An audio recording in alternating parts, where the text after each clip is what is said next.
Universe. Hello. Hello. Hi. And also Scott. Scott. Thank you, Scott. Okay, so Sorry. not too much has been planned. Nigel sends his apologies, he's ill, and Colin Lindsay is in Arizona, so I'm guessing he also sends his apologies. Did he send something? No, he was going to send something, okay. but he didn't. He was going to send a comment. He thought it was a good idea to send a comment or something, but he didn't do it. Colin, are you listening? No, it's 6 a.m. in Arizona, so he's not. So I think maybe what I'll do is I'll kick everything off by just reading the show's text. Thought that might be a good way to start things, and then we can kind of go on from there, if that's all right with everyone. Let me just find it.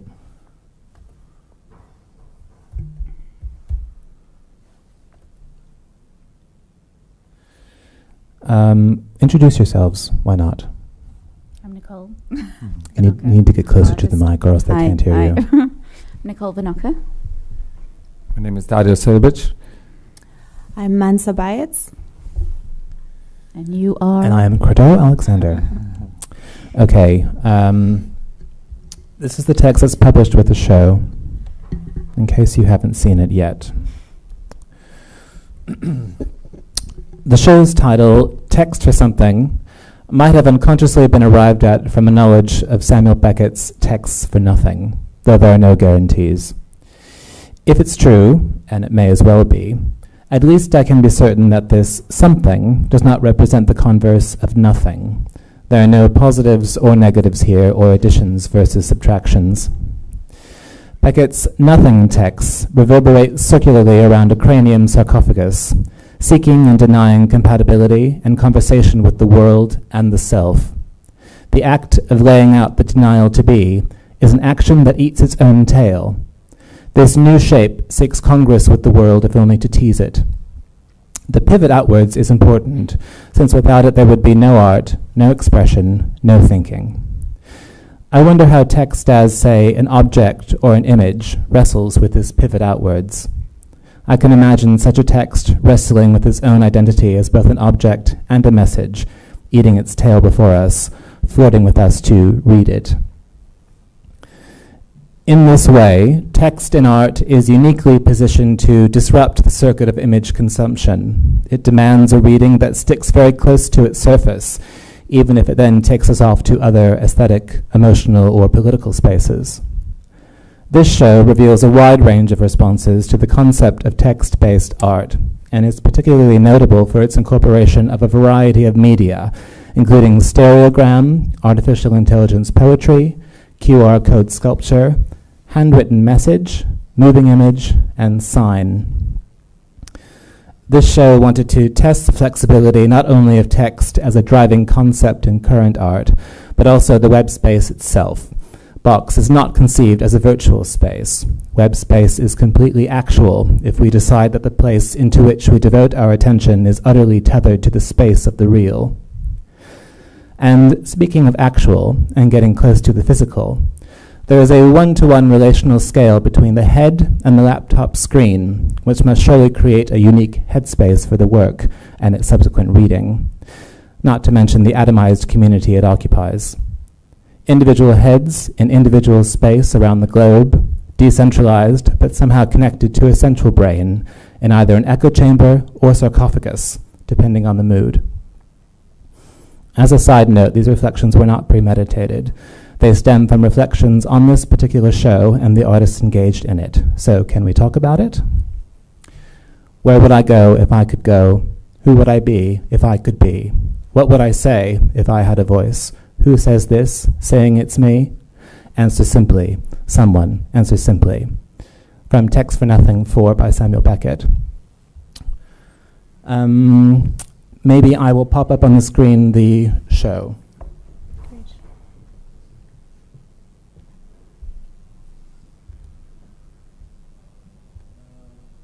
Scott, how do I get to the page?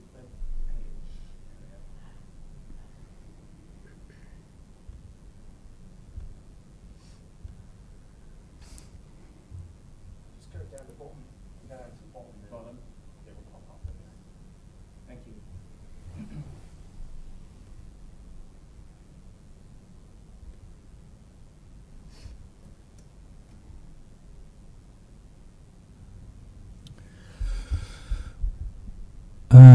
Okay, so I'll flip through them, maybe, without spending too much time on each, just to give a visual indication of what we're working with. And then we can begin to maybe have a chat amongst ourselves.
If anyone has a phone, can you see if you can make that work as a QR code? I'd be curious to know if it works on this kind of scale. Phone, but no QR. No QR scanner. You have one, don't you, Mansa?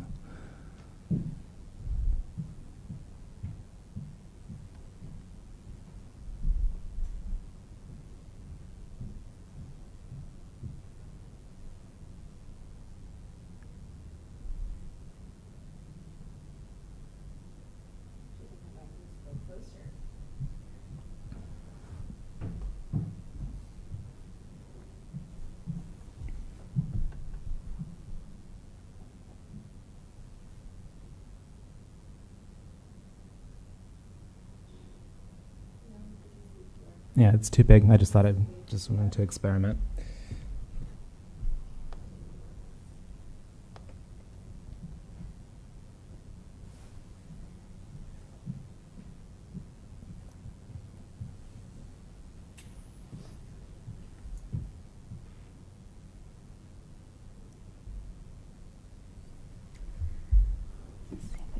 think this one deserves some attention because something may or may not transpire.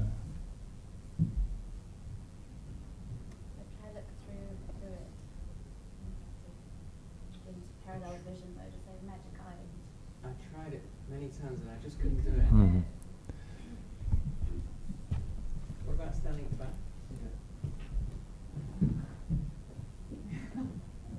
It's really hard. I tried it on my laptop.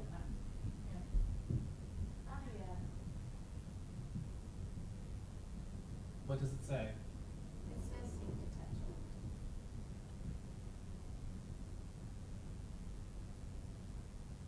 Kind of adequate across your eyes a little bit from behind the screen.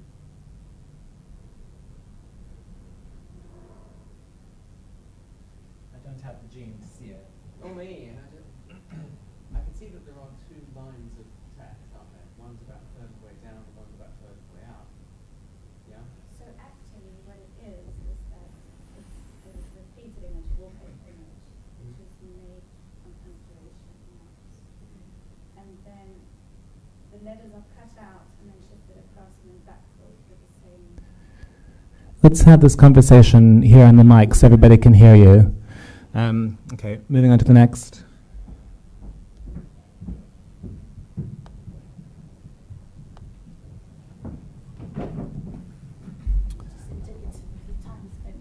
Yeah, this is the last piece. Nigel. Yeah, this is Nigel's contribution.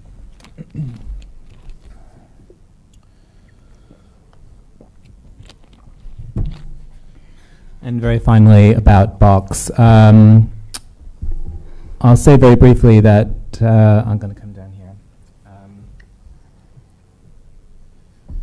I'll say just briefly that the gallery, this is a new gallery. This is our first show, and it came about from a fellowship that I had with London. Is it Community? No, London. LCN, which is funded by the EU, which is another excellent reason for Britain to stay in the EU. For about 6 months. And I developed this idea of BOXE, which actually was a physical space where work was made, and then it became a larger space, and it began to, the BOXE idea grew into something which could be taken out of the physical box space. So then it became a web space and a virtual space. And also I should say that if I had done this in the 90s, there may have been... It would have been much more successful. Well, of course. there may... yes, it would have been much better now. No, what I was going to say is, and I was talking about this with a friend of mine, who is also interested in web design and things like that, which I'm not particularly, but she went to school for it in the 90s, and she was making web-based platforms and works. And I said, and her motivation at that point was to differentiate the web space from actual space. Yeah. But now, in 2019, I don't think that there's much interest there, at least not for me. I wasn't interested in differentiating the spaces. I think, in fact, there's more commonality now, and it's just about where attention is directed. So that's how the online thing came to be. And I was a little surprised and heartened at how flexible it is as a space to make work for. That so many different kinds of work can be made for it, even though it is just a screen. But, a screen can contain so many things. So I was really pleased to see that you guys just made such different work. And I should say that there was no, there was no instruction or direction here. It was, I think, all I said was think about text-based work, maybe. That was my only thing. And then we came up with these vastly different ideas. I think I'll shut up a bit. And didn't you have something you wanted to show? You want to show some images, Mansa? Is that an interesting way to start? I can put an image up, yeah. Okay. I'll just do that. Amanda, are we able to see what the QR code, have you got that? What that sort of leads to? Or Yeah, hopefully. I think I can do that. that would be great Yeah. to sort of see that. Yeah. That's what I can do first. Maybe you guys can start talking, and then I'll do that in the meantime. Okay. I think it's an interesting structure, just talking, like the text that you wrote. So the text for nothing.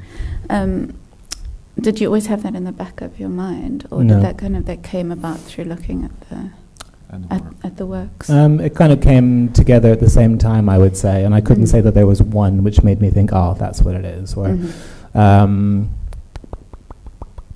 yeah, it was a mixture. Probably it was just the idea of text as being work, and I had recently done some. Well, I'm always doing Beckett work in some form or another, so that's just always kind of on the tip of my tongue, and I think it may have come really from that. But no, there was no one bit. This is something curious about text and imagery.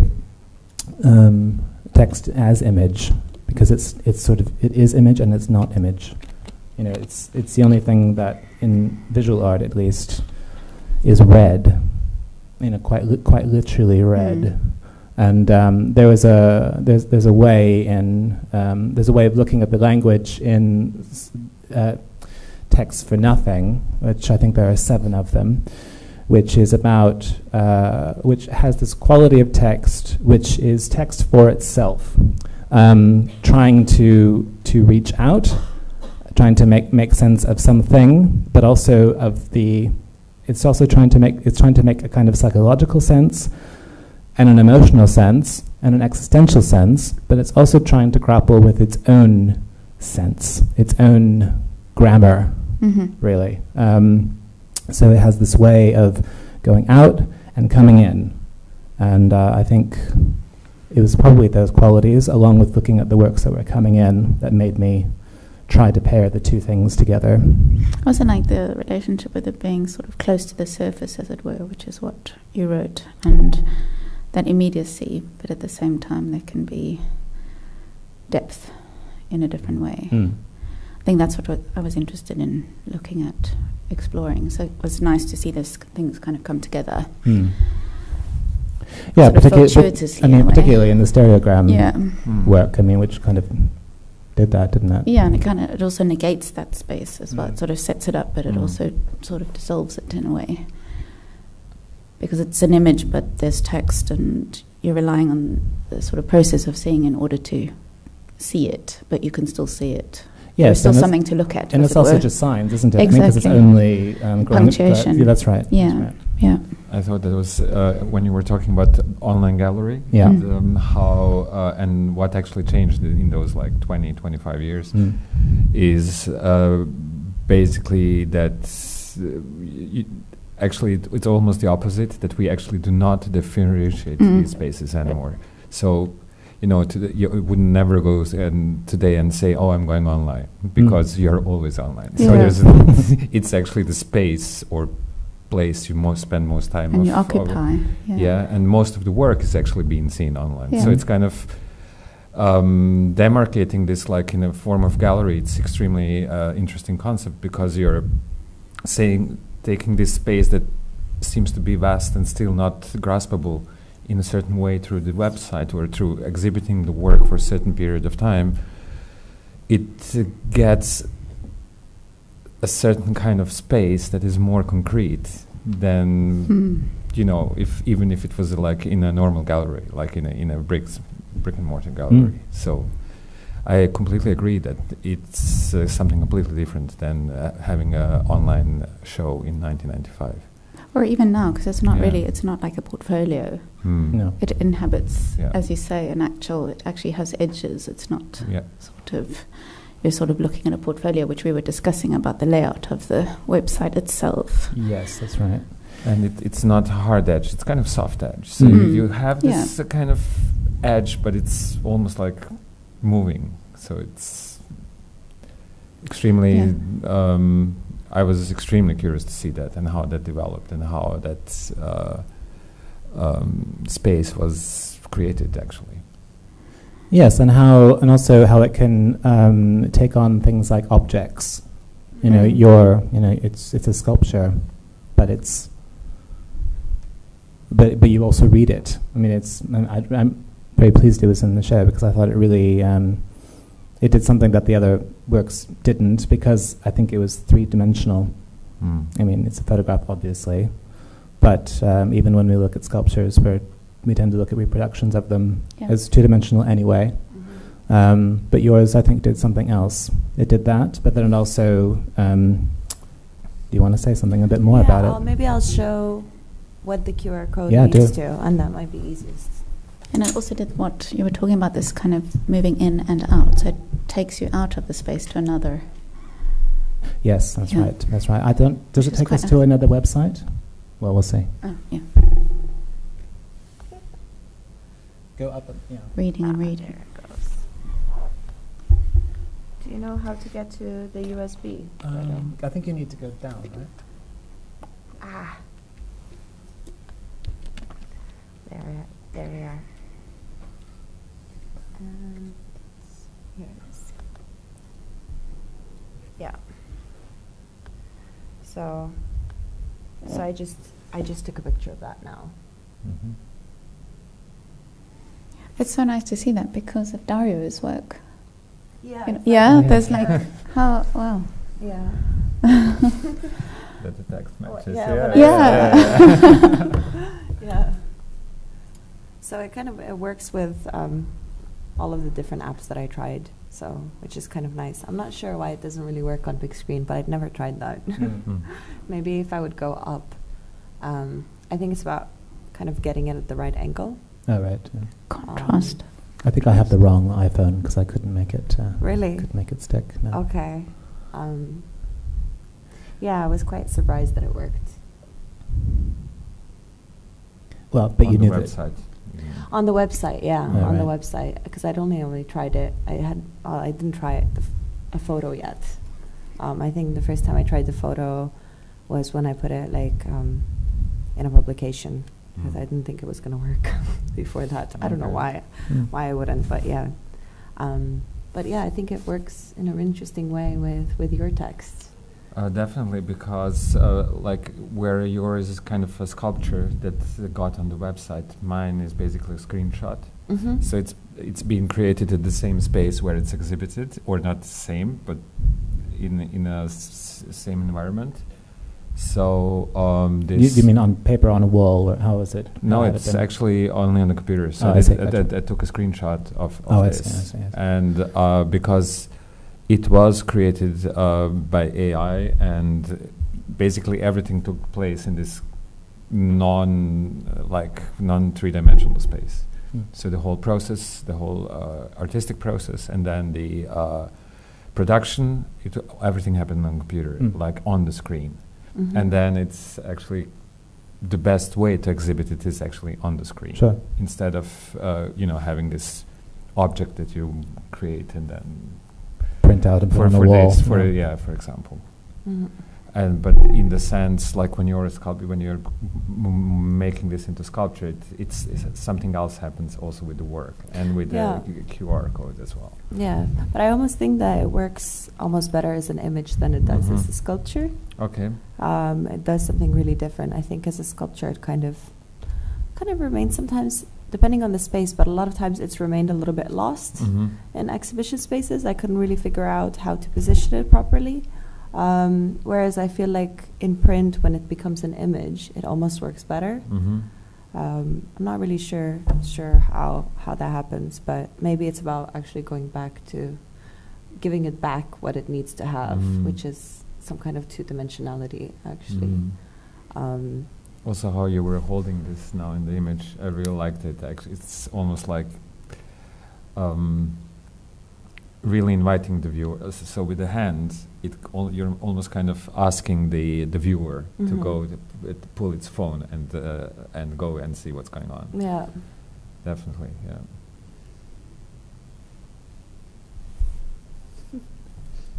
Yeah, I suppose it gave it the right scale, didn't it? Because Yeah. without the hand, you wouldn't really know how big that Yeah, image was. definitely. I would have had no clue.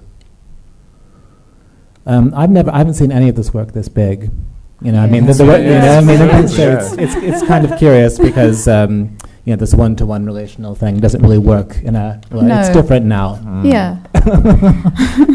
And it actually works quite well. This Mm. is what the surprise. Like Yeah. you think, okay, the resolution will be maybe too low or whatever, but the work really works on the screen. So maybe it's about like thinking maybe next time for BOXE you need to have like an opening where you just have a massive big screen That's right. and Mm. people can just like flick through the work, Yeah. and that's the show. I mean, sort of Yeah. Tom Cruise style. But I was curious if you could tell us a little bit about your work, Credo.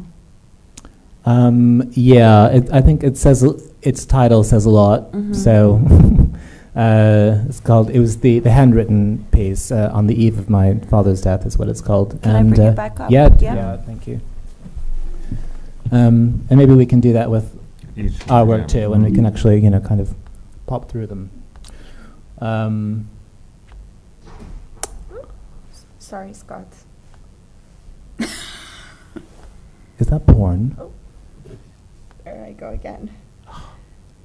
You're showing us Scott's porn stash. I think it's meant to the left. I didn't know you were into that. Okay. Good. Yeah. So no, I've never seen it that big before. Though it is. I mean, it's pencil and paper. So it's a photograph of a drawing, and not sure how much of it. Oh no, that's all right. As its title suggests, my father passed away recently, and I didn't know him very well, and but I do know that he was left-handed, and I'm not left-handed, and I had been drawing a bit in my studio of late, which I never do, and suddenly I needed to work with my left hand, and I began to draw with only my left hand, and then I decided, and then the drawings became messages, not coherent messages really, but they became sentences and paragraphs and thoughts, not even necessarily related to the event. I think at one point I was writing a script, which I do in my practice. I write scripts. They don't look like that. They're actual scripts that people can read and say and inhabit. But as I began to make it, I could see that the messages kind of morphed into scroll and drawing, and it was kind of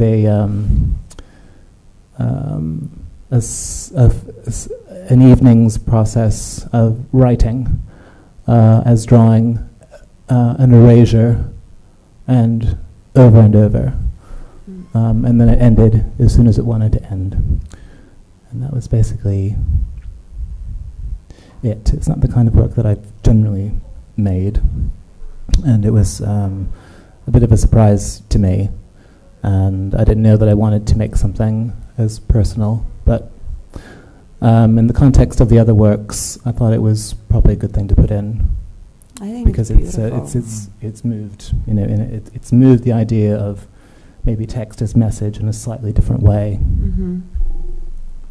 I mean, when I saw it, I was quite, because I saw that you'd recently started drawing a bit more, or at least maybe I saw these images that you were posting on Instagram, and Yeah. I think they're so stunning. I wonder why you hadn't started drawing, or doing more of No, I that never thought I before, could because draw. they're really beautiful images. And then I saw this, and I found it very moving. It was really beautiful. I think it's interesting to think about text as mark making, and so from that point of view, it's very satisfying to look at. Yeah, and there's also this concept from Derrida that basically exactly speaks about this. This is suratur, which basically erasing by overwriting. So it's not enough if you erase the text, you have to kind of write over the erased text in order to erase it. And this is something that I really can see happening here.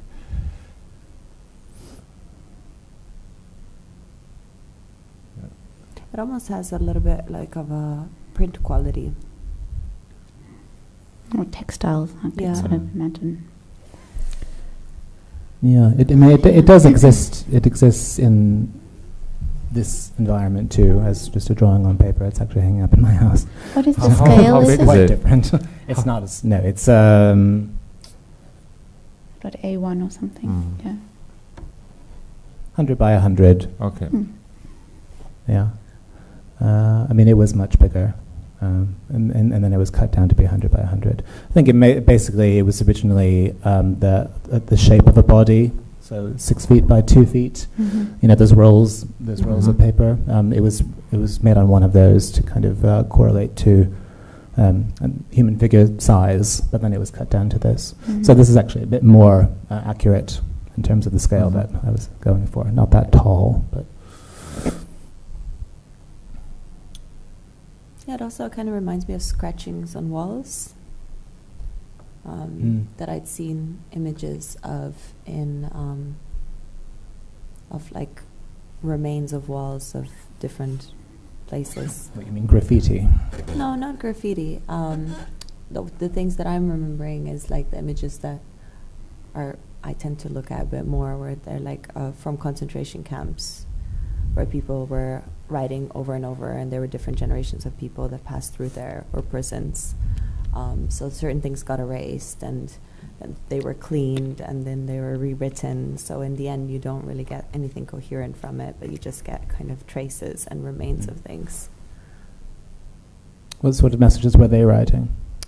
They were writing all kinds of things, from like recordings of their days to just recording time. Okay. That would be the easiest thing for them to do. Letters that they were never able to write. Mm. And they would use like rocks and things, and that's why it was good. They Yeah, had this yeah. like kind of harsh quality. Mm. So they were using like objects that they found, or like Mhm. pieces of wood and whatever they could find.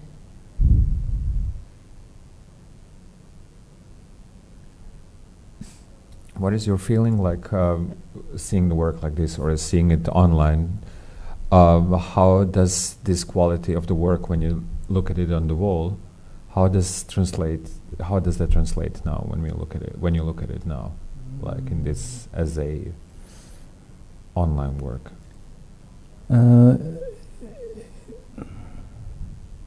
I suppose it looks more like a monument now, Mm-hmm. like this, because the making of it was very not. I mean, the idea was not about creating monuments, though the messages were, erased and over. So, there was that bit of time going on, certainly, which I guess is kind of the essence of a monument, isn't it? But it wasn't really about trying to make a mark in time. It was more about something else, more like a fleeting thought, many fleeting thoughts over and over and over again, which on a laptop, maybe there's a bit more of that, maybe because it's the size of a sketch pad. Mm-hmm. But this is not the size of a sketch pad, so it kind of, I think it has somehow cemented maybe the fleetingness a bit more than the original thought was. Also, you can see the dots. You can see the projected dots, which totally, the screen pattern goes into the work also, which you can't see on a small space, or can you see on a piece of paper, which I think gives it that print quality. Mm. So, shall we move on to next? Do you want to go up? Yeah. Okay. Thank you.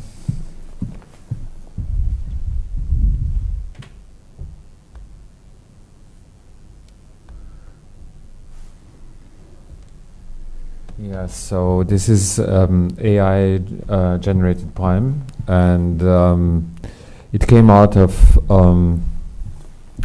my obsession with Eva Hesse, and I went and bought like this book, all her diary entries, and then started to scan them and kind of OCR them so that it becomes like a text available for AI to learn. And then through impatience, because it's like 1,000 pages, after like 50 or 60 pages, I decided, okay, let's train it on this. And this is like a very small sample. So usually you would need maybe the complete works, for example, of Shakespeare or something like that. It's called like Tiny Shakespeare, the normal text they kind of deliver with the framework. And then it can produce text that it does sound like human written work. And here, because the sample was so small, there was no way for the algorithm kind of to create text that longer text or kind of meaningful text, unless you would use a special. So I was using here another option that kind of would take the most promising strand of the text available, and which then ended up in these repetitions. And so when I was looking at, or even when you go and read it or read it aloud, it becomes almost like a meditative exercise, and especially monotonous, in a monotonous way. And then I was really surprised at the end. There was the end of this sentence. It wasn't like the repetition; it was something else. So it's the other way of the own. So it kind of gives this weird meaning that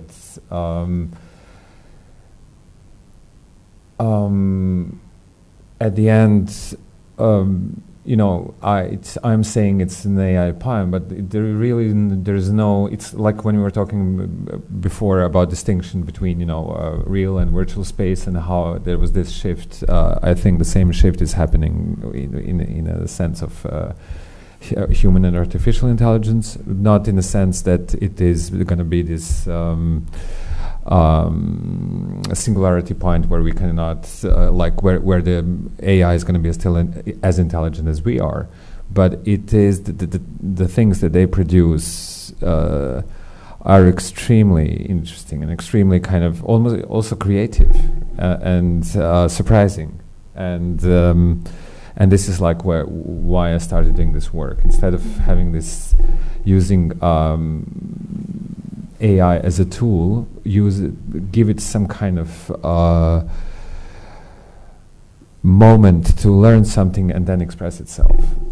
And then, yeah. Yes, I was going to ask you when you knew where and when to stop. I mean, I haven't worked with this kind of technology, so I don't really know what is available. But is there a moment when you go, okay, that's it? Yeah, so I mean there is, because like the length of you kind of determine the length of the text. So I was like testing, but it almost like using all default options that were there. So it was almost like having this programmer who programmed the whole framework also have the decisions that she or he made. Just kind of respecting them and saying, okay, let's use these default options and see what happens. And because that size was just to see if the text works or not, without really generating like 4,000 or 5,000 words. This is how the poetic came into the work. So you didn't know that it was going to stop there? Well, I did know. It basically say just write out maybe 1,000 characters or 500 characters. The parameters. But yeah, exactly. Yeah. But it does cut off as a sentence. So there always this ending that gives a certain kind of meaning to that end. So like each poem that I was like, or each text that was being created, does have then this end embedded, which was also surprising. And it had an end that was never an end, always embedded? There was never a period or full stop? No, there wasn't, no. Because if I was using a different settings, there would be a periods and all this, but then because there was so little text, that was absolutely meaningless. Okay. And then with this kind of, where it kind of takes one word and uses a way to kind of find the next one, it does have more meaning than just kind of putting words together in more or less random way, yeah. And I was wondering if, like, because it fits perfectly onto the screen, so did you enlarge it so it fit perfectly, and that's how you created the Yeah, screenshot? So I was, I put it into text processing software and Okay. then made a screenshot. Yeah. Okay. So kind of arranging it so it is basically screen work. So it becomes like Yeah. you create like an image from Yeah, it. exactly. It was making, like, to be honest, in Instagram work. So it was, but that really, Yeah, exactly, yeah. yeah. But it's really interesting because when you see it so big, you really start to see, especially maybe it's because I'm looking from down below up, but you really start to see patterns Yeah. with the letters, and you start to see different lines, and the O's are kind of popping up everywhere. The pattern, there is a background pattern that I Yeah. was using because when I'm writing, I have this like background that simulates a little bit paper, so it feels Right. more kind of Okay. softer the screen Mhm. than. And then I was like, okay, because this is also how I write. It would be nice to have that also in the work as Yes, when you sent it over, I thought that you had taken a photo of a typed script on a page. Mm. And what about the font? Like, is there a particular type of font, or does the AI generate the font as well? No, it doesn't. It doesn't. Okay. It's the font that is used usually in books. So I have this.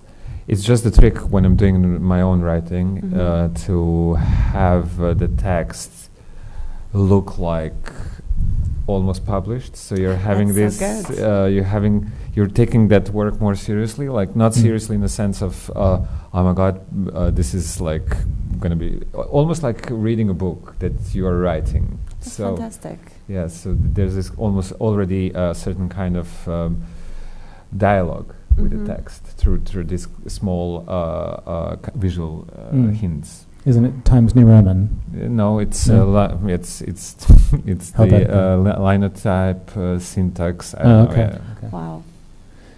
And what do you think about it as something to be spoken? Yes, actually, I presented this text as well in two different formats. Once I was reading it, and the other one when we had the Entanglement Opera. I created a piece that because when this text is being read aloud, it has also certain kind of fascistic quality in a way that this repetition kind of forces you into a belief. And so when for the Entanglement Opera and kind of thinking of how do we deal with AI, or actually more how does AI deal with us, is that I had Google Translate, so this Google text-to-speech thing that was reading this aloud, not the other text, and underneath was a Wagner opera, actually the Parsifal overture. And the funny thing is, because I couldn't afford it, also didn't want to use copyrighted work, I went to the public domain, and the work that is being now in public domain is starting then backwards from 1943. So the recording I was using was basically made at Bayreuther Festspiele in 1927. Oh yeah, the Bayreuth. Yeah. And so this kind of gave a completely different dimension to the work, because then suddenly, if we're talking, what is the AI doing to us? How do we deal with the whole takeover of algorithms? Then there's this interesting parallel or quality then using Wagner's work that was recorded at the time when Nazis were coming to the power, or just before that moment happened. So when the conditions were just kind of to emerge for fascism in Europe, that this work was also being performed. And in relation to you mentioned opera and Wagner, and because it was from there that he kind of came up with this notion of Gesamtkunstwerk. And I was wondering if there was some way that you kind of relate some of the stuff that you're doing in terms of like utilizing all these kind of different methods in order to produce your work. Yeah, I mean, I didn't think about it, but in a way, I do like to transform the work. So I see a medium as something extremely fluid, when I work in like when I create works, it's not like there's this premeditated decision, or when I produce something that to say, okay, this is how it should be. So I let it always kind of slip into something else. So it might be a photograph, and then no, actually it has to be 3D print, and then no, it can't be a 3D print. It has to be something that is made like as a sculpture with hands. So I don't have this the primacy of medium, like that it kind of should determine this is where the work sits.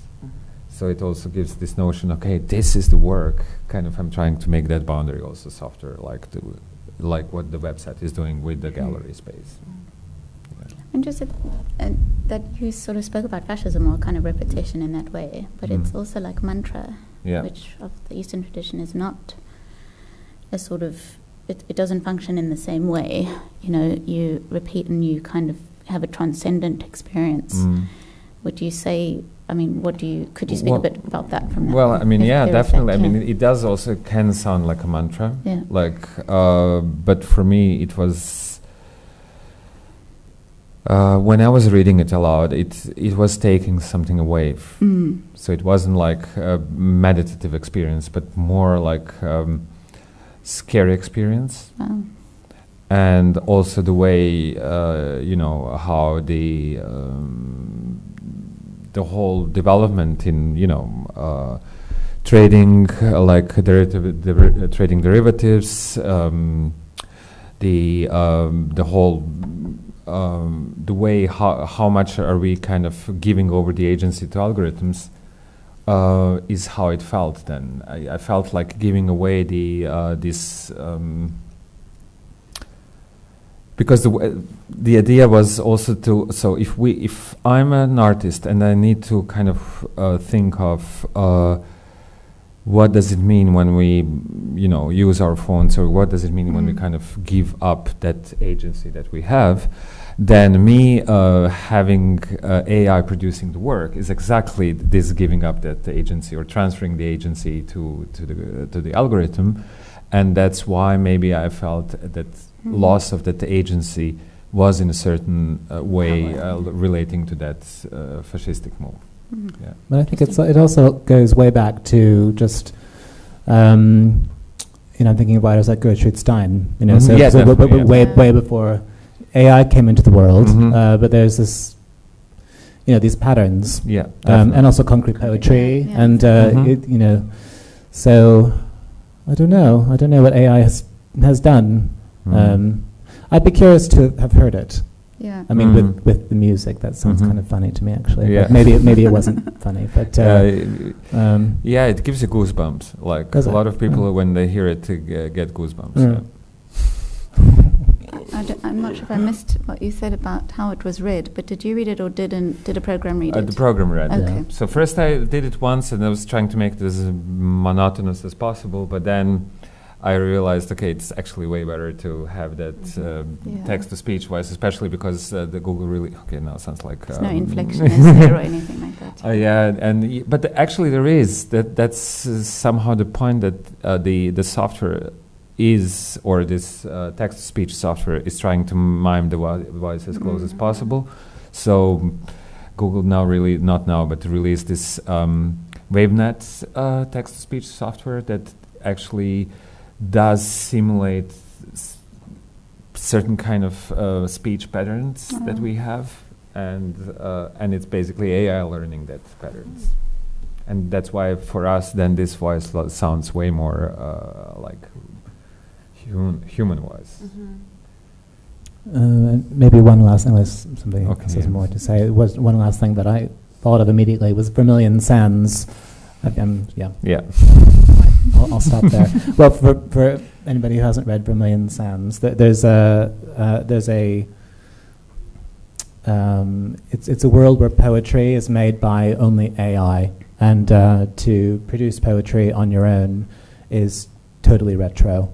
and unforgivable. Yeah. So, and also poets are, they're really, they're held up quite high. It's like being a rock star to be a poet, and you buy a machine, right? Yeah, You buy a machine, you press the button, and you produce your poetry. Exactly, yeah.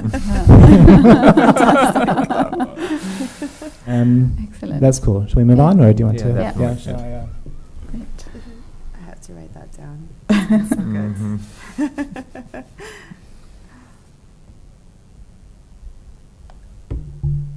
Oops.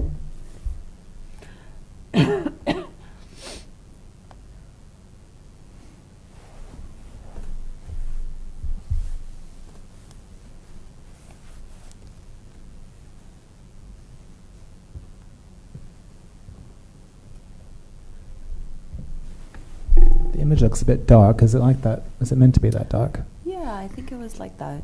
Okay. Yeah. Just think like the it other was- one is brighter. Yes, that's right. In comparison. Yeah.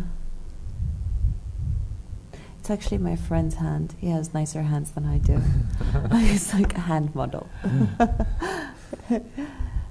You welded that object, didn't you? It's And then you- cast. It's alright. cast bronze. Alright. So I made it in plaster, and then transferred it into wax, and then burnt out the wax into Mhm. bronze. And then I had to work it a little bit, the surface. And then I tinted the background, so the insides, because otherwise it wouldn't really work. If I wouldn't create this kind of contrast between light and dark. But Sorry, how do the dark part? How did you create it the dark? you paint it using okay. like a paint for bronze, Mhm. yeah. And stain it. I've seen this work in a number of iterations. Would you say this is sort of, in terms of the other ways that you've Yeah. sort of presented it? Would you? How do, I mean, I like- think that, like, I figured this might be a bit strange, but I don't really see anymore that my work needs to necessarily just behave in one way. And I actually find it really interesting to try to challenge it to behave in a different way, because then you kind of explore what it can do. And sometimes it's a failure, and sometimes I can see that it's a failure immediately when I position it, and sometimes I think it works better. And I think I produced this image because I needed for it to go into a publication, and I wasn't happy with the images that I had, so I tried to experiment with it as the object that originally it had been, so the object of the size of a hand, and kind of looking at its qualities of being something that can be held, that can be put in a pocket. I have some really interesting images of it being pulled out of pockets, out of different pockets, so lots of different variations of that, and people walking and crossing paths and pulling things Mhm. from each other's pockets, pulling the QR code from each other's pockets. And I tried. Is there more than one of these? No, there's just one, so Okay. it was this one. And I tried positioning it in the place where it was originally meant to be, where what it was relating to. But because either I don't really have such a good camera to be able to take the right kind of picture, or I potentially don't think I'm such a good photographer either, I didn't manage the picture just didn't work out very well. So there's a silly picture of my father standing in the middle of this square with his hand up, this QR code, and it just really doesn't work. But the space is actually, it's a small village about 50 kilometers from the capital of Slovenia, where I'm from, and it was the site of a battle in the Second World War. And in the 1960s, there was a monument that was put up there, and it was a monument dedicated to the partisans that were fighting off the Nazis and the fascists that had occupied the capital city. And it was done in a very typical way. It's just an obelisk with a red star on top. And in 2014, the council decided to build another monument right in front of that monument. It's actually a wall So it's basically blocking partly the view. So if you're standing in front of the wall, you can just about see the little red star from behind the wall. And it's a monument dedicated to the other side, which happened to be the Home Guard, who were aligned with the fascists and the Nazi regime in the region. And it's dedicated to those people that lost their lives in that same battle. So you have this like one space that kind of becomes a space of conflict and competition for this. And that's why I thought it was really interesting to delve into a space that where you cannot really compete with, which is like an online world. And that's why I thought it would be interesting to try to play around with what becomes the object, what becomes this virtual space, and where are the limits of this space? How does it disappear? When will it disappear? So that was kind of like the thoughts behind trying to make this this object. Yeah, the internet will disappear at some point. Exactly. And we wonder what will happen. And QR codes will as well, as much as I was other going to ask you about that barcodes. too. Are people using QR codes like they used to? Well, the thing is, they were originally meant to be used for, they were designed by the Japanese for the automotive industry, because they seemed to be better suited for certain things that were needed. But then quickly people started using them a lot, but they're still not as spread out as originally it was thought of that it would work. So there are some museums that started using them. You can see like in public space, a lot of cities have kind of opted to using a QR code in a public space where you can kind of read something about that specific location. So kind of like walking tours and things like that. But it's definitely not as spread as I imagined that it would be originally when they came out. So I do think that they definitely have like a shelf life. It's definitely going to kind of like disappear suddenly. And so will this site and everything with it, yeah. I've heard of people having QR codes on their gravestones. Yes, Yeah. I've seen that. I've actually seen that. It's very creepy. It's very creepy. Yeah. I'm not sure what to think about that. Because it kind of relates to like barcoding and things like that. So it's a very odd way of kind of expressing. I think like when I thought about doing this, it was more of like trying to think of how, let's say, certain developments happened in like, let's say the 60s, the use of graphic design, the use of mass media to kind of infiltrate and try to think about a way of protesting and critiquing. And that was my initial kind of ideas of trying to use this barcode, this new type of barcode at the time, the QR code.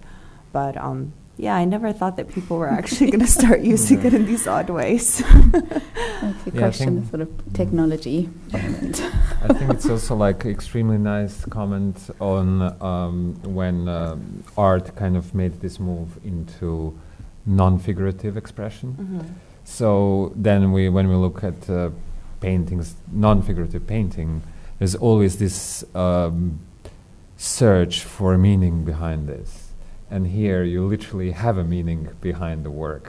When you like QR scan it, there is a sentence that kind of, I wouldn't say it gives meaning to the work, but there is this meaning that a lot of people are looking for in non-figurative work. Exactly, yeah. And that's what I thought, like, okay, this was a nice side comment to the original idea of, kind of this hidden message that is in there in the work. Yeah, and it kind of like, it becomes slightly comical in a way, in a very similar way to the actual location, which is also comical because to build a wall in front of another monument, it's just a little bit funny because what it does is like, if you think about, 1960s, 2014, so much time has passed, yet, these people kind of continue. It's like Tom and Jerry, like they'll endlessly go again and again of the same thing and the same argument. And it's a little bit funny that, public spaces are used in that kind of way. I like that it kind of seems like an offering. I think the position of the hand, I like what you said, but the ability for you to move in and out of it, that you can scan it, then it takes you somewhere else and you're back in it, and it is, it's sort of moving in the space between photography and sculpture and painting in a way and text, and I think it's occupying a really kind of flexible and sort of porous space, which I think really works, because I've seen it in other places, and I think this is a very successful kind of iteration of this piece. I definitely think that when I try to make it look too much like a sculpture, that it almost, I think it kind of needs to remain a little bit as a prop to something, rather than it being like turned into like a monumental like object. Well, it's kind of an old-fashioned way of just handing a message, you know? Yeah. You can imagine it being just a piece of paper or a love note. Yeah, exactly. But it's not, it's made of metal. Yeah. Because it's the right size for It's it. a really good weapon as well. I was like, I think like you're definitely safe if you have that in your pocket. Yeah. Those edges are very sharp. Oh, okay. Did you know? No. No, I don't. Oh, okay. I can't. Like, I couldn't find it. Did you know what size it was going to be when you produced the Yes. sculpture? Yeah, I really wanted it to be kind of the size of, so you could hold it in your hand. Okay. But also, I liked the idea of it being kind of, because I was looking at monuments in general at the time, and I was looking at this method of commemoration that is being used across Europe, and they're like little cobblestone size bronze pieces or metal pieces. Actually, I'm not sure if they're bronze, but they're called Stolpersteine, which means the tumbling stone, which is meant to be like on the floor and kind of relating to the fact that people would stumble across them and they would notice them. And they have to do with like victims of the Nazi regime and their last place of where they were living or where they worked. That's where these kind of Stolpersteine, these little pieces, were placed on the floor with their name on, their date on it. And there are a couple of tens of thousands of them around Europe already. So it was really a little bit to that, but also like kind of creating it more like a domestic object. So thinking about tiles, thinking about how it could kind of present itself in a domestic, personalized kind of way. Like I was thinking at the time of how people can own monuments and have their own personalized monuments. So yeah. And there's also it's extremely interesting part to that story of Stolpersteine is that usually they're actually placed on the wall of the building. But if the owner refuses to place it on the wall, then the city council places them on the floor next to the entrance. I thought it was always meant to be on the floor. Yeah, so it's Okay. even in kind of the statement, then if you see them on the floor, it means that the owner of the building was refusing to put them on the wall. Interesting. And sometimes they were meant to be, but there was like in Vienna, like there was this kind of a strong, sometimes a strong opposition against them being placed on the building. So, but the city council owns the pavement, so then they're placed on the pavement. Yeah. Were they there to literally trip up, do you think? I mean, is that why they were on the ground, so people would actually trip over them? Well, that's what the artist kind of intended by the name. I think he wanted to kind of stop people in their place and make them notice. No, but I mean that particular, what you've just said, if the owners said they don't want it on the wall, but it's there on the, was it a kind of dig at them, putting it on the ground so they would trip up? Yeah. Is that why? That would be brilliant. That's the case. Yeah, every day. So very well thought out, you know.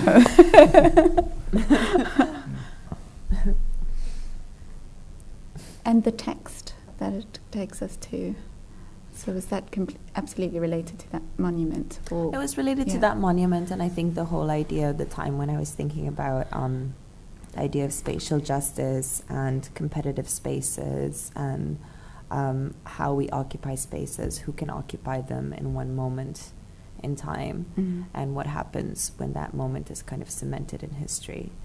And at the time I was as well looking at the idea of othering, and I think that, the text kind of came out from that. And this idea of blame and name-calling and pointing of fingers. So it doesn't relate to one side or the other or any side whatsoever, but just more general statements, comments on the situation.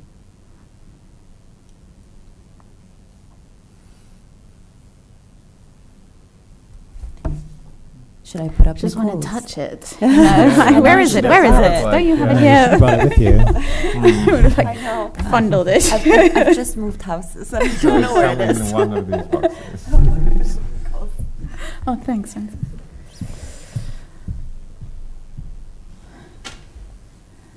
Which is really hard to see.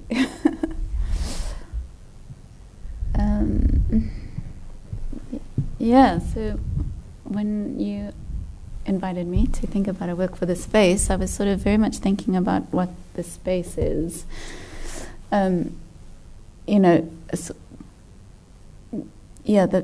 we're kind of talking around this kind of 2D, 3D, moving in and moving out, and I sort of was thinking a lot about having something an image that's embedded in another image, so you kind of have a doubling effect. So I decided to build a stereogram, which is like a 90s, that's why I said the comment about the 90s, magic eye image. And I used a really analog method. You can use a stereogram builder, which you just pop your text in and then it produces something for you. But I decided to create a wallpaper out of punctuation marks. And so it's a bit like it's overly literal, but I kind of wanted to go down that road. And then I used Photoshop to build it. So not everyone can see it, and I wanted to think a lot about that, the kind of inclusivity or the exclusivity of like what it means to be able to consume imagery. And so you either have to look at it using parallel vision, where you sort of relax your eyes and look at a point in the distance, or you have to cross your eyes and relax. And the work is called Seek Detachment, and it comes from an Eastern tradition, so that's why I was kind of interested in this mantra repetition of yours and how they came together. That to seek detachment is kind of to act but not to reflect on the fruit of the act. So sort of moving between the making of an object or presenting something, but not sort of getting too overwhelmed by that. Yeah. Could the frustration overwhelm one, though? Oh, yeah, definitely. I think that's great, though. I love it. So it's kind of, I think it's a bit subversive. I wanted that. I wanted to act in that way, that it kind of negates, it sort of sets up conditions that are both sort of frustrating, but as well as rewarding, because as you go into it, then you see it, then you sort of feel like you've achieved something, but all it does is tell you the thing that it is. So it's very self-evident. It's not sort of a hidden message. It just is what it is. It says seek detachment. It's called Seek Detachment. And you have to let go. And I think the internet's kind of an interesting space where images go to die, and we consume them in a very particular way, and our attention is incredibly sort of limited. And I think the average amount of time that a person spends looking at an artwork is about 6 to 10 seconds. So kind of thinking about this, what it doesn't mean to slow down and to really force someone to look at something, but at the same time you can just look at it and feel like it's just wallpaper, which it is. It's just wallpaper. So I'm hoping that it's kind of occupying a number of different spaces and operating in different ways. Have you printed it out? Yeah. Do you have it up? Yeah. Is it big? Yeah. It's not that big, but I do want to make it much bigger. Yeah. I mean, you could really make a wallpaper. Exactly, an have actual wallpaper. The whole wall. Yeah. Like I know where you can do that. Oh, really? I'm keen. Let's do it. I really like the fact that you actually need to relax in order to get into the work. Yeah. And I mean, obviously it works also without seeing the message. So it's like there are these different levels to work like. But then, this moment of, first not only relax, but also learn. Because I remember in the 90s, we would stand in front of the bookshop for hours and trying to cross the eyes or kind of to get into that work. And that moment of learning, or kind of, especially also a bit at the school now and talking about this, is extremely strong point of the work, because you're actually asking someone, if you've never done this before, to spend days with that work in order to have this second image and to access it. Yeah, and I think a lot of people would dismiss it, and I think that's interesting, sort of, what we decide to look at and how much attention we decide to give things, or where we rest our gaze, really. So sort of thinking about that. And when I was making it, I had to continuously keep looking into the 3D space, which is crazy, because I was like fixated on the screen, and from the outside you couldn't see what I was doing, but sort of moving these sort of back filling pieces of more sort of pattern into place. It was quite amazing because I was working on it for a really long time, and then as I took my gaze away, I started to look at my floor and everything that had a pattern knitted together to form these other. It's like I just have to lie down now. It's great. Thank you. And how did you come up with punctuation marks? Why was that? Well, I think I was kind of thinking about letters, or the kind of that text, or what makes up text, and that text as image. And initially I did consider building it out of text, or kind of a particular text, but then felt that what I was really interested in was shapes, and how text is also shape. So this relationship between the, text as image and text and shapes. So I felt that the punctuation was quite good, and also that punctuation is kind of a moment, sort of a pause, and being able to sort of stop and or directional in some way. And the repeat. I think it's kind of interesting that we've all got there's sort of repeated motifs, and, which is quite, It's interesting because if you look at only a little part of it, it kind of reminds me of the designs that you would kind of see, also the patterns, textile patterns that you would see in the 90s. Yeah. Like, it immediately makes me actually think of Fido, like the 7-Up man, with the hair and everything, and like those kind of like jackets that had those patterns, the like bubbles pattern jackets, and like different colors and stuff. It's also kind of 50s and 70s in a weird way. There's sort of Yes, it feels like 90s anxiety Instagram account. It's nice. It also kind of it moves. There's it's like a wave. It somehow is a moving image. I mean, because I could never seek detachment because I'm not spiritual enough. Yes, of course. What did you say? Not Zen enough to get there. Did you say to me when I sent it to you? It's like, it is moving. And that sort of. And also, there's that because there's a physical cut, isn't there? I can see it much more clearly on this space than I can on the laptop. So there are two lines, and then that's it gets more compressed as it moves to the left side, because you have to kind of backfill. So when I want to embed or float the one letter on top of the image, to create that, there's a negative space, and then you have to backfill that, and then it produces another one, and you have to keep moving the image along. So actually, it's inherently flawed as well. So sometimes when you look at it, you can see many E's and many S's, and it kind of distorts the image, and then at other times it's perfectly clear. So I think that's quite interesting as well, and what it means to make a functioning image, or to be able to read something really with hard edges. So actually, every letter embodies actually the previous image. Yes, every new letter embodies the previous image. Exactly. Like new previous letters. Yeah. It's nice. Reminds me of Bax on Matter and Memory. Oh, yeah. How memory has always been collapsed, like the past in the present. Yeah, that's a nice way of looking at it. And I also like, we have lots of backgrounds for our screens and our phones, and sort of thinking about all that as well. And it chose to make it the color of text. Yeah, I did. Yeah. I could imagine it being many colors, for example, sort of pop colors, or using 50s. Well, I guess brown is a 50s color, but so it's the 70s, and orange as well. Well, when I did change the color, and it was so difficult to see it because of the spaces in between. So it really worked much better with the black. And when you do see it, it's like totally floating on the surface, but it dissolves and it emerges as well. Yeah. I have just about. People are getting spiritual now. They're all going to the back. I'm gonna look. Hang on.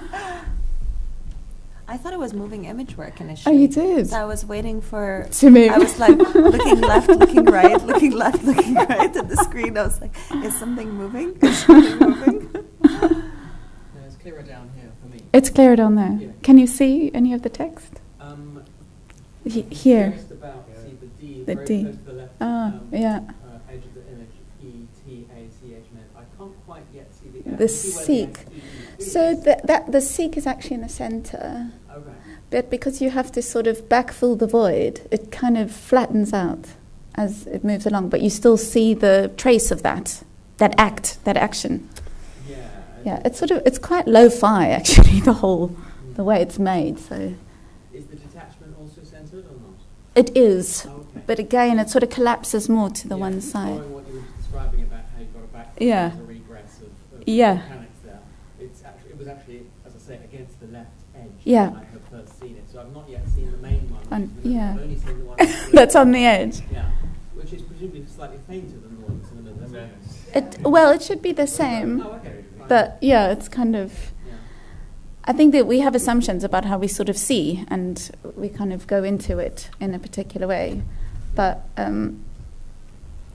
it's interesting to see it on such a big scale because it does change quite a bit.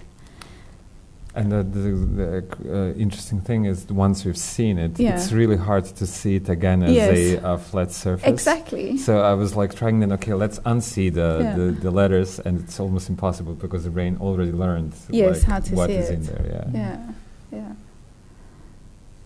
As you say, the meaning of the different punctuation marks as meaning pauses, yeah, or in the case of the quotes, as meaning a way of seeing. You know, Yeah. What a quote sets you up to say, okay, now you're going to see this. That's very apt, isn't it? And also different kinds of quotes, different shapes of quotes, Yes. different Yeah. sizes of quotes, and different shapes and sizes of punctuation marks. You've got Yes. different sizes of period, different sizes of comma. Yeah, they don't all look like quotation. I mean, like punctuation marks. They just the shape. yeah. There's some punctuation and there's quotations. Hyphens or dashes, Yeah. some of which are vertical. So I use different fonts as well. And I think obviously can't not speak about some kind of history of typography and sort of that kind of design, mode of design and textiles. And I think they all kind of come together. Literal knitting, sort of, yeah. And the square, is that a period in one kind of font, and the circle is a period in Yes, another font? yeah, I think it's- yeah, yeah. Yeah.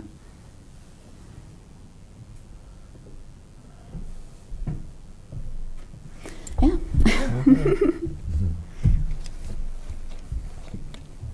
Can you see it, man? Have you managed to see it? I thought I saw it on the screen. It's but it's now I'm easier kind on of the like- screen.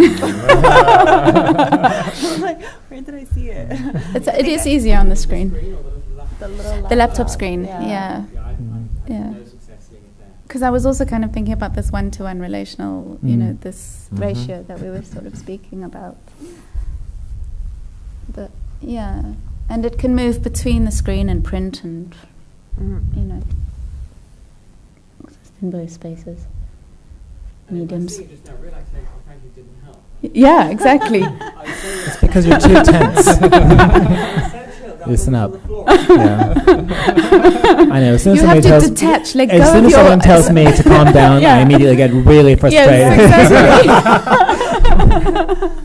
Yeah, I tried the eye crossing thing. I did too. It didn't work. It just gave me a headache now. I'm like, oh. I crossed my eyes a bit too much. Yeah, the easiest thing is to imagine you're Go looking through. at a point behind it, basically behind the screen, and that's the easiest way I found. Well, Nigel and Colin aren't here to talk Yes. about theirs, so I don't think. I'll put up Nigel's just to look at. Yeah. This is so wonderful, though, Credo. What? That's really great. This mean- little like discussion Yeah. thing. I have to Mhm. say, maybe you should like have like the gallery and then have like a little podcast thing. Yeah, it would be good. It would be so cool. Well, we could call this the first little podcast, Yeah. right? Yeah. I mean, it's, Yeah. I think it's supposedly fantastic. it's becoming it's recording, and it will be recorded in perpetuity. It's also being recorded by Scott, Great. so we'll probably put it on the BOXE website, and it will be part of the show. This would be part of the show. And I think it's also good for the next show, X Text for Something Next, which is coming up next month. And I like the show so much that I wanted to see what could happen if, because the first way of going about it was just responding to this idea of text-based art. But now we have the proof, so we have proof, and there's proofs to look at, and the proofs can then be responded to in a way. So maybe it can be a kind of, rhizomatic way of creating, not necessarily, a kind of response, I suppose, a kind of call and response to what's already here. I think some of the work and the way of looking at it for me was also it sort of looked like self-portraiture, but in a very different kind of way. This, for example, maybe because it's a ship, and ships are always called she, and it's named Ability. I couldn't help but think that it was the self-portrait of the person who took the photograph, which is Nigel, if you're watching, Nigel. He didn't say this to me, but that's what I got from it. And I got that actually from sort of everyone's, in a way.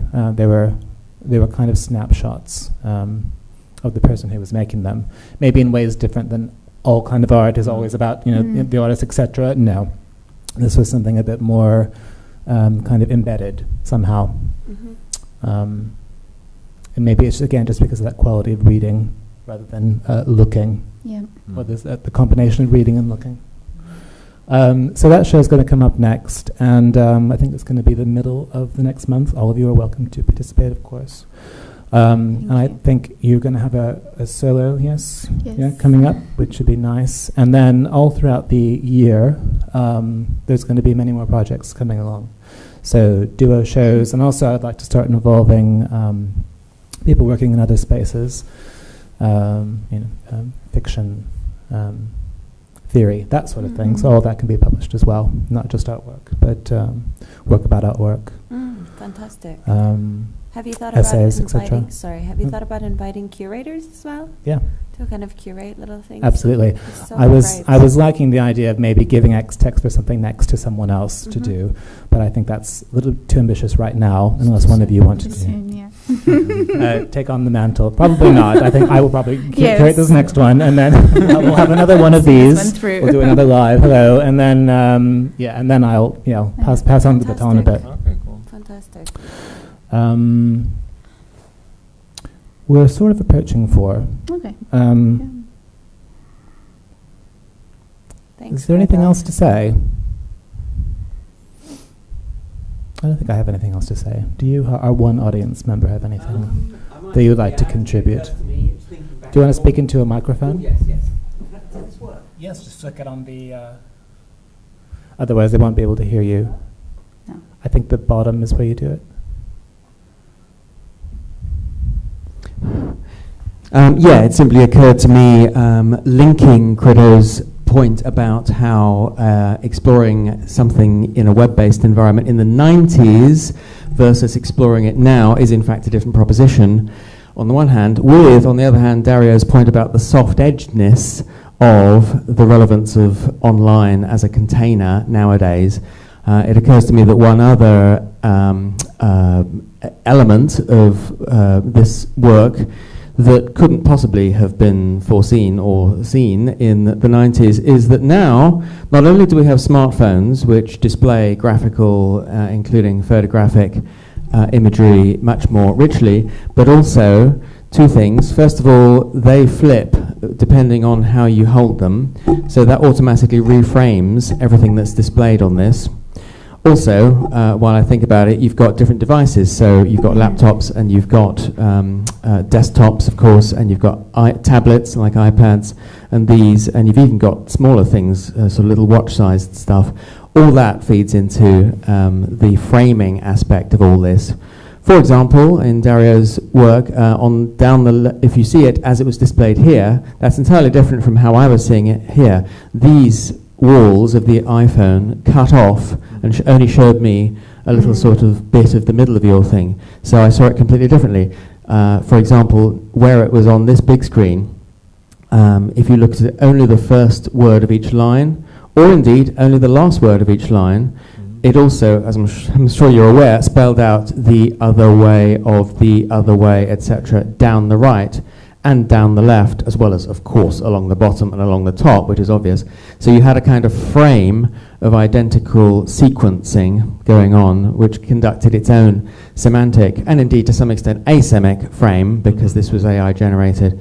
That was ridden roughshod over by my iPhone, whether I held the iPhone so as to display the screen portrait format or landscape format, completely rode roughshod over it. Likewise with Nigel Rolfe's piece Ability here, I first saw it on a laptop, so I saw what we see here, and I got out of that a certain thing. And then when I saw it on the iPhone, lo and behold, the windscreen wiper of the boat leapt out as being a Y, completely echoing the Y of Ability. It just hit me very clearly. So there of course is much meaning within that, text sliding into reality in a different way and so forth. So yes, and as 3D displays come along, which they will do, even more riding roughshod will happen with framing in a grand piece of fun. We can do a box hologram. I'm sure. Yeah, and the 3D aspect of what gets displayed on devices will retroly echo the original wooden box, which is all still in existence, isn't it? There is a 3D wooden box. Yes, it began with a 3D box. As you said. So that's the only thing that springs to mind, I think. Lovely, thank you. Thank you. Okay, thank you all very much for coming, and thank you for watching. And thank you. Thanks, Credo. Thank you. Thank you, Scott.